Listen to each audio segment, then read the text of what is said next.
का गुर्दा, बेल का जो फल होता है, बेलपत्री का फल, उसका जैसे गुर्दा, उसके अंदर का जो भाग होता है बेल का, वो गुर्दा।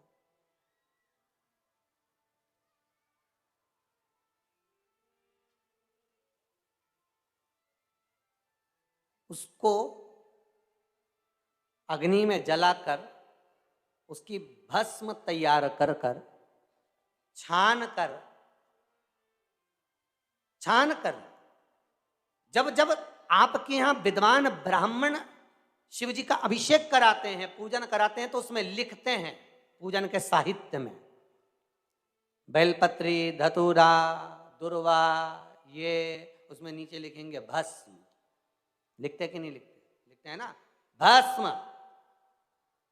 अभिषेक में चाहिए रहती। तब उस भस्म का थोड़ा सा भी भाग आप अगर शिव को समर्पित कर रहे हो तो ये जान लें कि शंकर मनवांछित फल प्रदान कर रहे हैं, शिव फल प्रदान कर रहे हैं।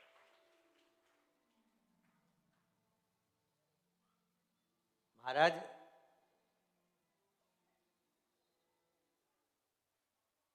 बेलपत्री के वृक्ष के नीचे बैठकर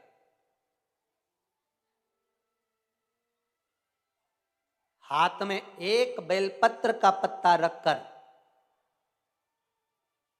आप पंचाक्षर मंत्र नमः शिवाय, ओम नमः शिवाय, या श्री शिवाय नमस्तुभ्यम, या महामृत्युंजय मंत्र का स्मरण कर रहे हो, पर डंडी का भाग अपनी ओर, बेलपत्र की बीच वाली पत्ती का भाग बीच वाली उंगली की ओर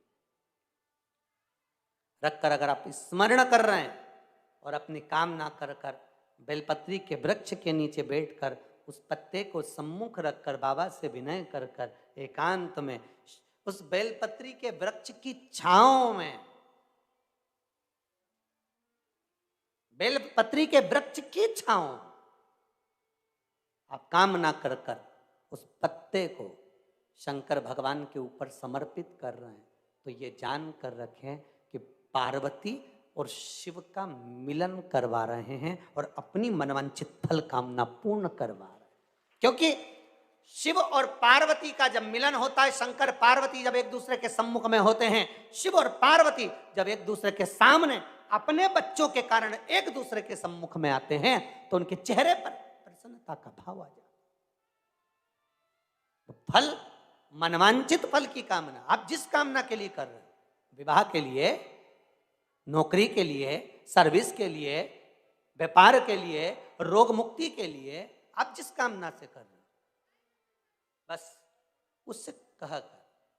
कभी सोमवार का दिन हो, क्योंकि शंकर जी को सोम प्रिय है, सोमवार का दिन, चंद्र का वार शिव जी को प्रिय है, शिव जी को प्रिय है।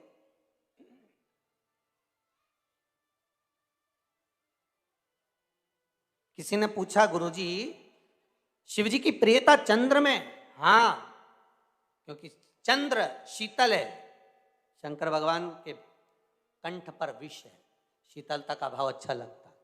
शंकर भगवान को इसलिए कहते भोले, भोले को भोला पसंद है। आप जितने भोले रहेंगे, दुनिया के लोग भले आपको मूर्ख कहें, पगला कहें, भोला कहें, पर आप शंकर के प्रिय हो। ज्यादा हमें चतुर नहीं बनना। क्या करें चतुर बन के? प्रियता है।